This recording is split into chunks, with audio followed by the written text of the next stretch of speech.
The neighbors at 23 Cranley Gardens thought little of him. Dennis Nilsen was polite, unremarkable, and forgettable in the way dangerous men often are. He lived alone in a top-floor flat in Muswell Hill, North London, a quiet man in a quiet building. No loud parties, no suspicious visitors, just the occasional odd smell, which tenants wrote off as bad plumbing or leftover takeaway. No one imagined the truth. Behind his closed door, Nilsen was living with the dead. It wasn't a figure of speech, it was a fact. For months, the bodies of men he had murdered lay hidden in his flat, some stored in wardrobes, others dismembered in plastic bags. All of them silent companions in a world Nilsen had carefully built, brick by brick, bone by bone. By 1983, something had changed. Nilsen no longer had access to the floorboards of his old flat at 195 Melrose Avenue, the place where he had buried so many of his secrets. Cranley Gardens had no such hiding places, and so he adapted. He boiled flesh in pots, he flushed bones and body parts down the toilet, and the plumbing began to fight back. Tenants complained about foul smells seeping through the walls, blocked drains, a reek no amount of bleach could mask. The landlord finally called in a plumber. On the evening of February 8, 1983, the man lifted a drain cover outside the building, and what he saw stopped him cold. Flesh, bone, something disturbingly human. He left the scene shaken, promising to return in the morning, this time with the police. That night, Dennis Nilsen sat in his flat, alone with his memories. He knew what was coming, and he didn't run. The next day, police officers arrived. They climbed the stairs to flat 23D and knocked on the door. Nilsen answered calmly, soft-spoken, cooperative. When asked about the remains in the drain, he barely hesitated. "It's a long story," he said. And then, almost casually, he added, "If you want to see the rest, it's in the cupboard." Inside that wardrobe, officers found black bin bags filled with horror, a severed head, limbs, bones, the fragments of someone's son, brother, lover, discarded like rubbish. Dennis Nilsen was arrested on the spot. But what followed wasn't the discovery of a single murder. It was the unraveling of a nightmare. Over the next few hours, Nilsen calmly confessed to killing 15 or 16 young men since 1978. His memory wasn't exact. In the span of one evening, Britain had uncovered one of its most prolific serial killers. The quiet man next door who watered his plants and smiled at neighbors had lived for years among corpses. He spoke to them, slept beside them, and no one, not a soul, had known.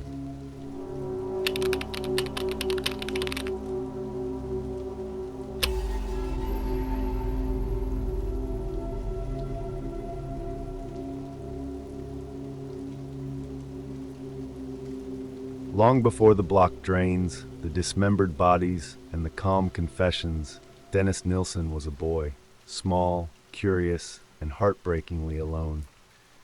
He was born on November 23, 1945, in Fraserburgh, a small fishing town on the northeast coast of Scotland. His parents, Betty and Olav Nilsen, had a rocky relationship from the start. Olav, a Norwegian soldier, was distant and largely absent, and the marriage eventually crumbled under the strain. Dennis was just a toddler when his father left for good, and the emotional gap he left behind would never be filled. Dennis grew up in a cramped house with his mother, siblings, and grandparents. Of them all, it was his grandfather, Andrew White, who held his heart. Andrew became a surrogate father, a steady, calming presence who took young Dennis on long walks by the sea and told him stories. But when Dennis was just 6 years old, that light went out. His grandfather died suddenly of a heart attack while out. No one explained death to him gently. Instead, Dennis was led to the body, laid out in a coffin, and told that Andrew was sleeping. The image haunted him. In his young mind, something shifted. He would later describe that moment as the first time he linked death with love and love with loss.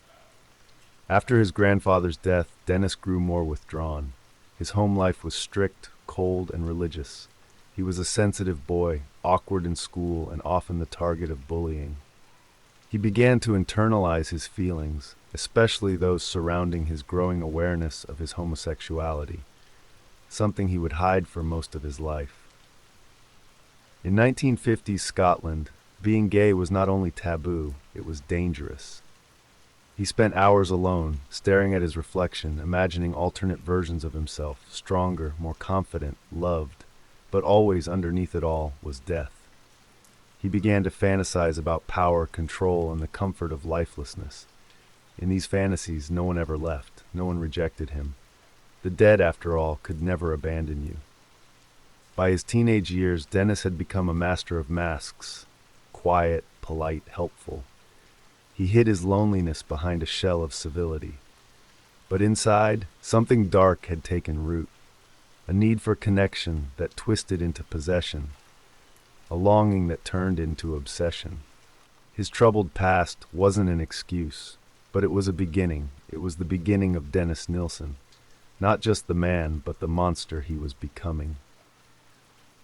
In 1961, at just 16, Dennis Nilsen had had enough of Fraserburgh. The small town felt suffocating. He longed for escape, purpose, and anonymity. So he did what many restless young men did at the time. He joined the army. He enlisted in the British Army Catering Corps and began training as a chef. The military life suited him in many ways. It provided structure, routine, and, perhaps most importantly, a mask. In the army, he could reinvent himself. He learned discipline, gained skills, and earned respect from his peers. For the first time in his life, Dennis was seen as someone useful, someone who mattered.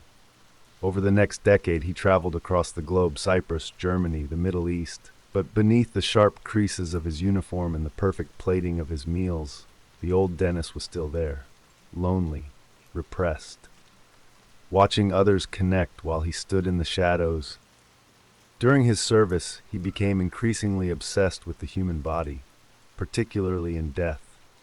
He visited morgues under the guise of professional interest, but what he felt there was far from clinical. He would later describe fantasizing about lifeless bodies, imagining control, possession, and a kind of silent companionship. These weren't passing thoughts, they were seeds, and they were growing.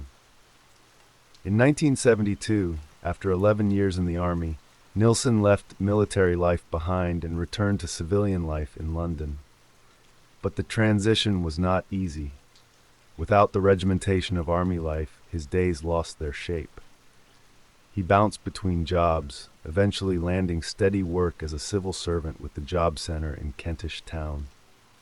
By now, he had accepted his sexuality privately, but still lived a double life. He cruised gay bars in the evenings, searching for connection, but never quite finding what he needed. What he wanted wasn't just sex or companionship, it was control. Total, unchallenged, permanent control. He moved into a flat at 195 Melrose Avenue, a small ground-floor apartment in the London suburb of Cricklewood. Alone, always alone. But in that solitude, the fantasies returned. Stronger, more vivid. He began to drink heavily. He took lovers, but they always left, always rejected him. And with every goodbye, his bitterness deepened. By the late 1970s, Dennis Nilsen's mask was cracking. The well-dressed civil servant with the tidy flat and gentle voice was slipping. The loneliness had curdled into resentment. The fantasies had become darker.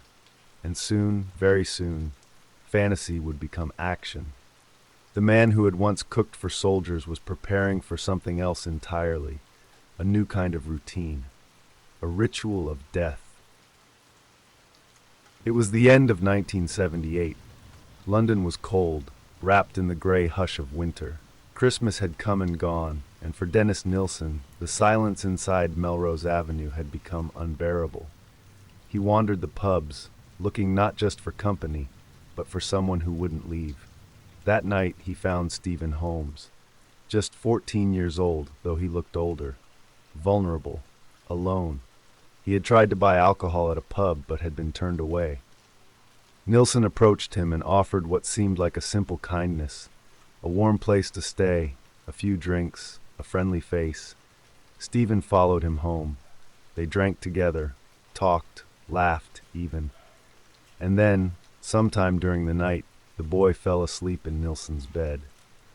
For most people, that would have been the end of it, just a fleeting encounter, forgotten by morning. But for Dennis Nilsen, it was a moment he couldn't let go of.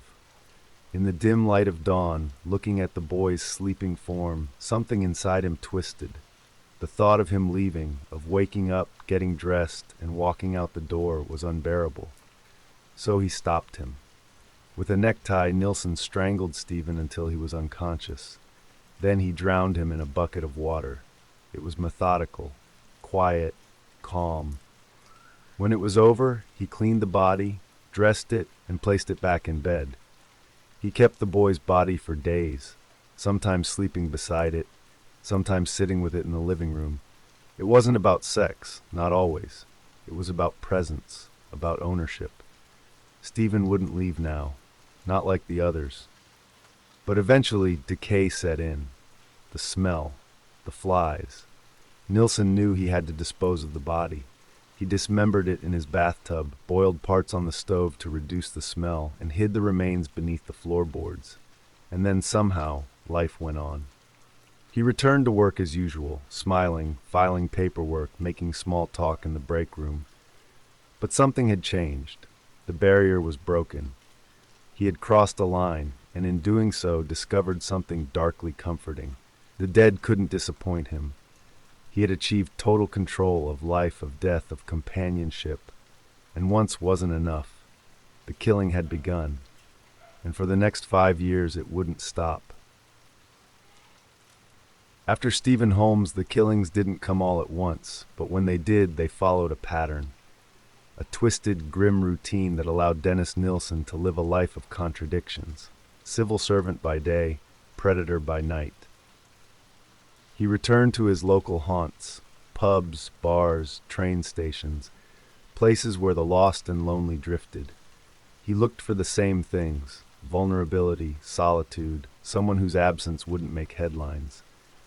Many of his victims were young men, often homeless or estranged from their families. A drink, a place to stay, that was all it took. They walked willingly into his home. The method remained chillingly consistent. Once his guest fell asleep, often after being heavily intoxicated, Nilsen would strike. Strangulation, then drowning. Quick, controlled.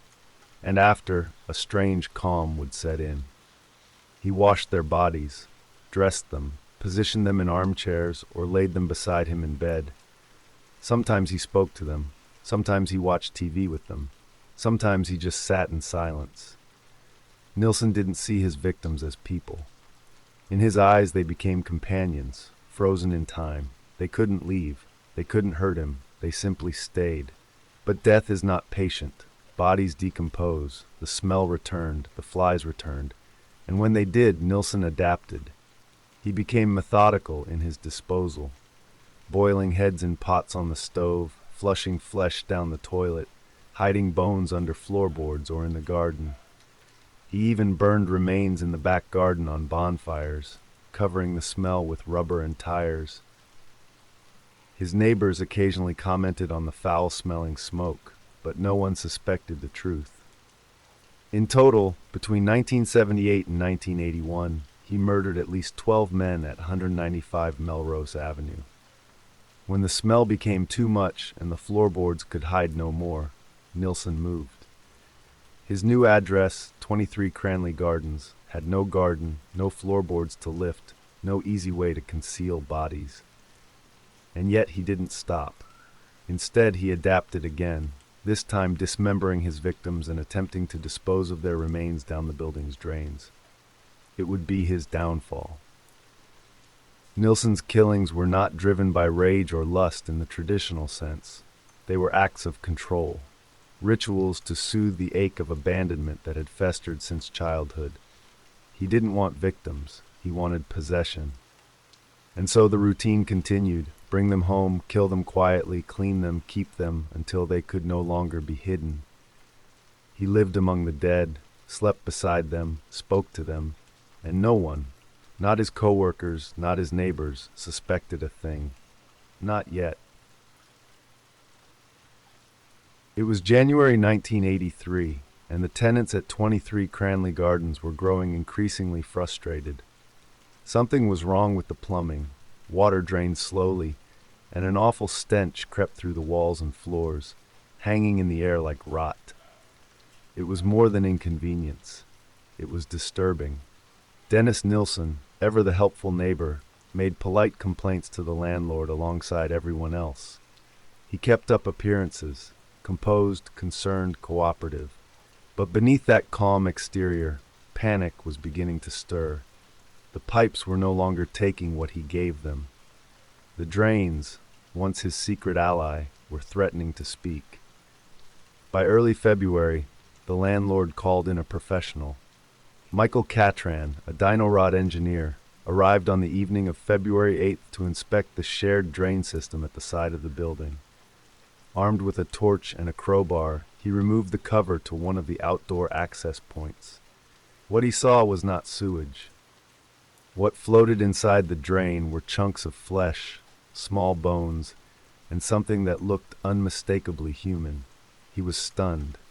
He called his supervisor, who instructed him to return in the morning with police present. That night, Nilsen watched from his window. He knew the game was over. The following morning, as the drain was opened again for further inspection, the truth could no longer be denied. One officer described the contents as resembling the remains of a butchered chicken, only this was no animal. The police went straight to the top floor flat. Dennis Nilsen opened the door with a calm smile. He invited them in, made no fuss. When asked about the drains, he admitted there had been problems. Then came the question that shattered the facade. Where's the rest of the body?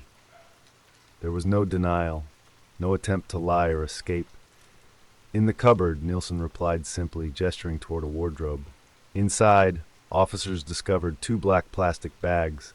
One held a human head, the other a pair of limbs. Nilsen was arrested on the spot. As he was led away, one officer asked casually, "Are we talking about one body or 2? Nilsen turned, thoughtful for a moment. 15 or 16 since 1978, he said. The sheer calm of it was horrifying. The house on Cranley Gardens was sealed off, and a full forensic search began. What they found defied belief. Though most of the evidence had been flushed, boiled, or burned, remnants still remained: bones, tissue, photographs. Nilsen had kept trophies, journal entries, sketches. It was all catalogued with chilling precision. The drains had done what no one else could. They spoke. And when they did, they revealed a nightmare hiding in plain sight. The man upstairs, the quiet one who kept to himself. He had been living among the dead all along. February 9th, 1983. A cold, gray morning in Muswell Hill, and for Dennis Nilsen, the morning his secret life came crashing down. He stood in handcuffs in the back of a police car, expression blank, eyes distant. There was no shouting, no struggle. In fact, there was barely a flicker of emotion. Just a quiet acceptance that it was over. At Hornsey Police Station, detectives began their initial questioning. What unfolded over the next several hours shocked even the most experienced officers. Dennis Nilsen confessed freely. No lawyers, no hesitation. He spoke calmly, methodically, as if recounting a work report, not the systematic murders of at least 15 men. "I'm glad it's over," he told them. "I've been waiting for this to happen." He described the killings in disturbing detail, the way he'd lured his victims home, the methods of strangulation and drowning, how he washed and dressed the bodies, and even how he spoke to them after death, treating them as companions rather than corpses. He remembered names when he could. But many of his victims were nameless, men he'd met fleetingly in bars or on the street. Some were drifters, others simply never came home. One victim had been stored in a tea chest. Another kept in a wardrobe. One man's torso had been found beneath the floorboards, limbs boiled to remove flesh. Police listened in stunned silence as Nilsen detailed his rituals. To him, it wasn't about killing for the thrill. It was about keeping. preserving a relationship that could never abandon him. It was grotesque, a twisted craving for control and company that led to murder again and again. A search of his former flat at 195 Melrose Avenue, where many of the earlier murders took place, revealed yet more horror. Investigators unearthed human remains buried in the garden, charred bone fragments in the soil, and items belonging to victims long reported missing. Scotland Yard's murder squad soon realized they weren't dealing with just a killer, but one of the most prolific murderers in British history. The sheer scale of death, hidden in plain sight, was overwhelming. Reporters caught wind of the story quickly. Soon, the media dubbed him the Muswell Hill murderer. But Nilsen seemed unmoved by fame, infamy, or consequence. He showed no remorse, only a quiet curiosity at how everything was being handled. Back in his cell, he asked for cigarettes. He read the newspapers. He even drew sketches to help police find more remains. He was, as one officer put it, terrifyingly cooperative. But the time for confession was over. The next stage loomed. Dennis Nilsen would face trial, and the world would finally see the face of a man who had walked among them, unnoticed for years, leaving a trail of death behind every polite smile. In fact, the problem investigators faced in the days after his arrest wasn't drawing the truth out, it was keeping up with it. In hours of taped interviews at Hornsey Police Station, Nilsen spoke in chilling detail about the murders. There was no bravado, no rage, just an eerie calm, as if he were recalling mundane tasks from memory. His voice was soft, his recollections disturbingly vivid. "I think I killed about 15 or 16, he said, with a tone more suited to someone recalling lost library books. He described the process with a disturbing sense of order.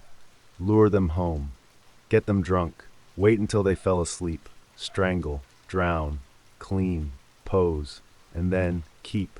The way Nilsen spoke about the dead revealed the depth of his delusion. He didn't see them as victims. He spoke of companions, staying friends, and being together. In his mind, the line between affection and possession had vanished long ago. To Nilsen, murder wasn't a crime of hate. It was a desperate, grotesque solution to loneliness. The interviews lasted days. Nilsen even helped police identify where he'd hidden remains, drawing diagrams, describing the positioning of body parts, and offering gruesome memories as if they were helping with an archaeological dig. Some victims had names, like Kenneth Ockenden, a tourist who Nilsen killed with headphones still clamped to his head, or Stephen Sinclair, whose remains would later be found in a plastic bag under the sink at Cranley Gardens. But others, he had dark hair. He was about 20. I think he said his name was John. To the public, these nameless descriptions were the most haunting of all. Boys lost to the night, swallowed by Nilsen's madness, with no one ever knowing they were gone, until now. Despite his cooperation, Nilsen insisted he wasn't a monster. He saw himself as sick, a man driven by a compulsive need for company. He tried to explain how it began, the lonely childhood, the trauma of seeing his grandfather's dead body, the blurring lines between love and death. "I couldn't bear the thought of them leaving," he said more than once, "so I made them stay." Police psychologists began assessing him immediately. Was he insane? Could he even stand trial? Opinions varied. Some saw deep psychosis. Others saw a manipulative narcissist who understood exactly what he was doing. As the press descended and the scale of his crimes became public knowledge, a nation reeled in horror.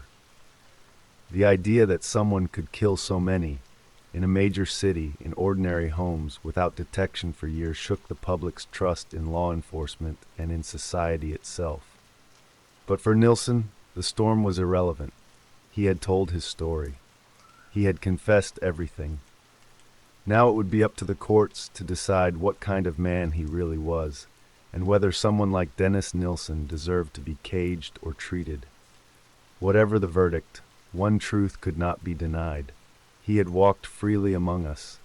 and no one had seen him for what he was. The trial of Dennis Nilsen began on October 24, 1983, at the Old Bailey, the heart of British justice. For the public, it was a moment of reckoning. For the families of the victims, it was a long-awaited glimpse into the mind of the man who had taken so much and left so little behind. Nilsen sat in the dock, dressed neatly in a suit, hair combed, expression unreadable. His demeanor was cold but composed, the same calm presence he'd shown to police after his arrest. He wasn't denying the murders. He had admitted to them all. The question now was whether Dennis Nilsen was insane or evil. His defense team argued diminished responsibility. They painted a portrait of a man driven by overwhelming psychological disturbance, a deeply lonely individual tormented by repressed homosexuality, childhood trauma, and a distorted need for control and connection. Their aim wasn't to free him, but to reduce the charge from murder to manslaughter. The prosecution, however, saw it differently. They described a man who knew exactly what he was doing, a man who planned his crimes, covered them up, and went to great lengths to destroy evidence. This wasn't temporary insanity. It was premeditated, methodical murder. Nilsen hadn't acted in fits of madness.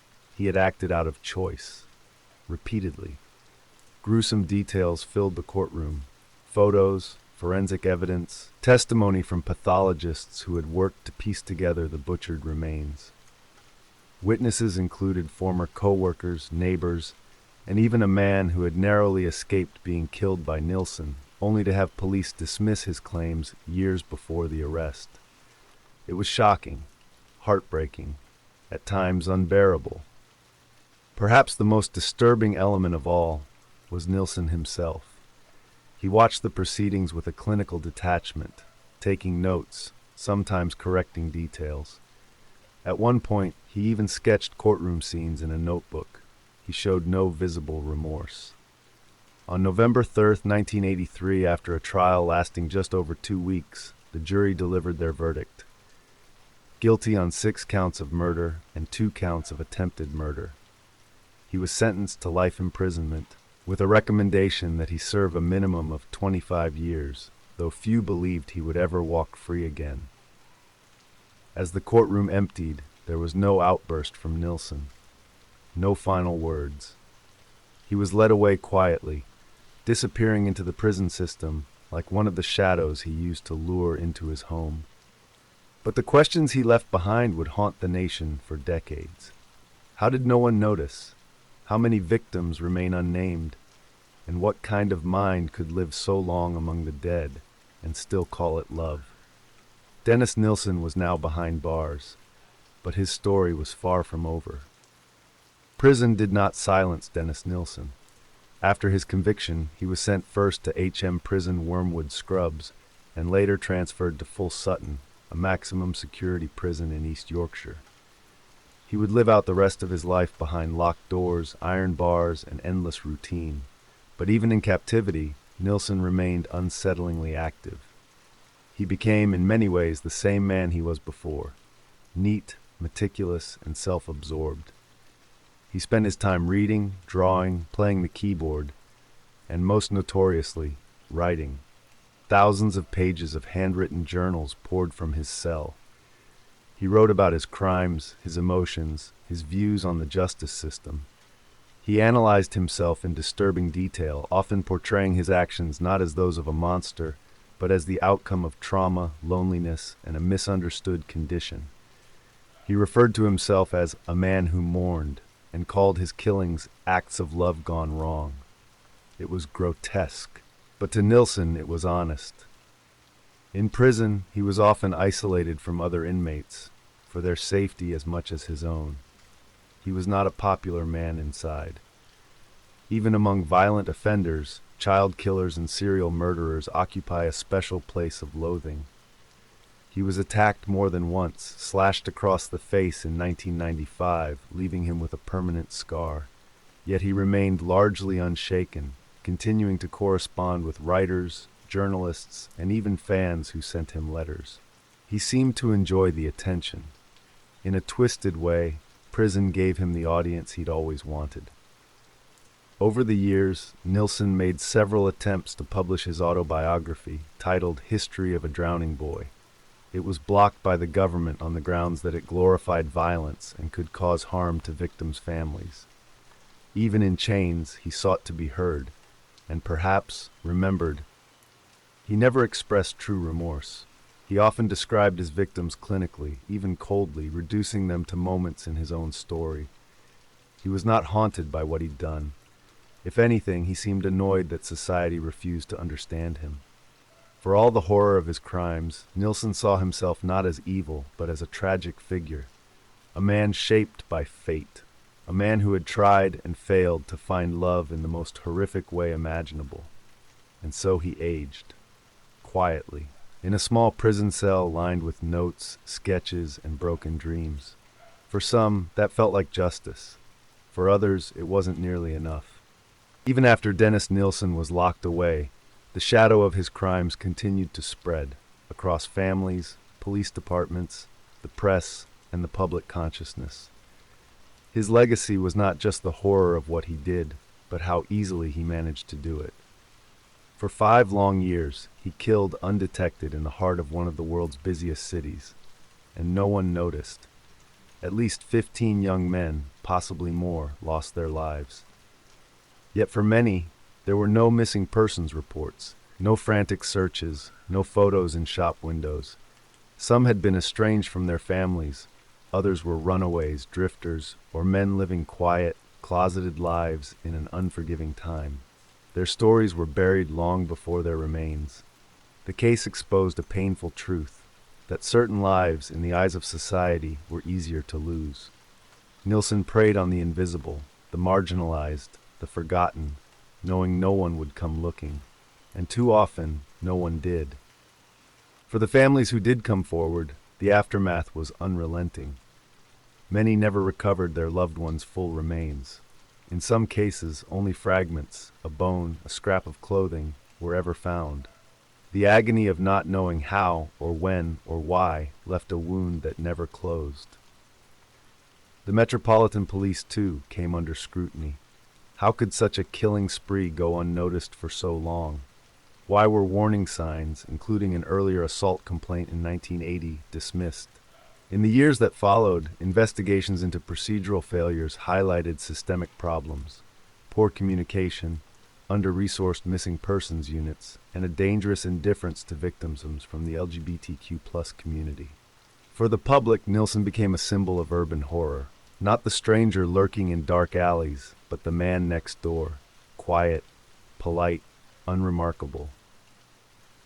That perhaps was the most terrifying part. His name sat alongside the most notorious British murderers, Jack the Ripper, Ian Brady, and Myra Hindley, Peter Sutcliffe. But what made Nilsen uniquely disturbing was not just the violence, it was the intimacy of it. The idea of someone murdering not out of rage or impulse, but out of a need for connection, for company.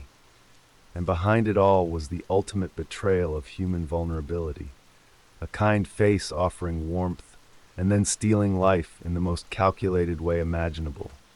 Books were written, documentaries were made. A dramatized miniseries, Des, starring David Tennant as Nilsen, aired in 2020 and reintroduced the case to a new generation. Tennant's chilling performance reignited public interest, but also stirred up old wounds. Many felt that Nilsen didn't deserve attention, that the focus should forever remain on his victims. And they were right. Men like Kenneth Ockenden, Stephen Sinclair, and Martin Duffy, young men with lives cut short and forgotten by most. Dennis Nilsen left behind no legacy of wisdom, no lessons of redemption. Only the bitter reminder that monsters don't always look like monsters, and that sometimes the most terrifying evil wears a cardigan and offers you a drink. On May 10, 2018, at the age of 72, Dennis Nilsen died in prison. The cause was complications following surgery for a ruptured abdominal aneurysm. After being taken from HMP Full Sutton to York Hospital, he was operated on but later died in his cell, alone, as he had lived most of his life. There was no ceremony, no mourners, no family presence. He was cremated quietly, and his ashes were not claimed. The monster was gone, but his shadow remained. For many, his death brought no closure. The families of his victims had endured decades of grief without answers. Some still had no confirmation of what had happened to their sons, brothers, or partners. Others were left with only fragments, partial remains, cold case reports, or second-hand recollections from court transcripts and newspaper articles. Dennis Nilsen had taken so much more than lives. He had taken peace, identity, closure, and in death, he took with him secrets that will likely never be recovered. In prison, he had shown no true remorse. He referred to his victims as objects of comfort and wrote at length about his own pain, yet rarely acknowledged theirs. Even his own autobiography, History of a Drowning Boy, released posthumously in 2021, read like a clinical memoir, disturbing, self-indulgent, and devoid of empathy. It offered insight into his psychology, yes, but little in the way of redemption. He wanted to be understood, but not forgiven. In the years after his death, the fascination around Dennis Nilsen persisted, in books, documentaries, dramas. But the conversation had shifted. It was no longer just about the killer. It was about the failures that let him continue for so long. It was about the boys and men whose disappearances were never properly investigated. It was about society's blind spots, and how dangerous it can be when certain lives are deemed less worthy of being found. Dennis Nilsen is gone, buried without ceremony or name, but the memory of what he did and who he did it to continues to haunt the streets of London, the homes of the families left behind, and the cold rooms of history where evil is studied and catalogued. He was a man who lived among the dead, and in doing so, he became one himself. The story ends not with his death, but with a promise to never let silence protect monsters again.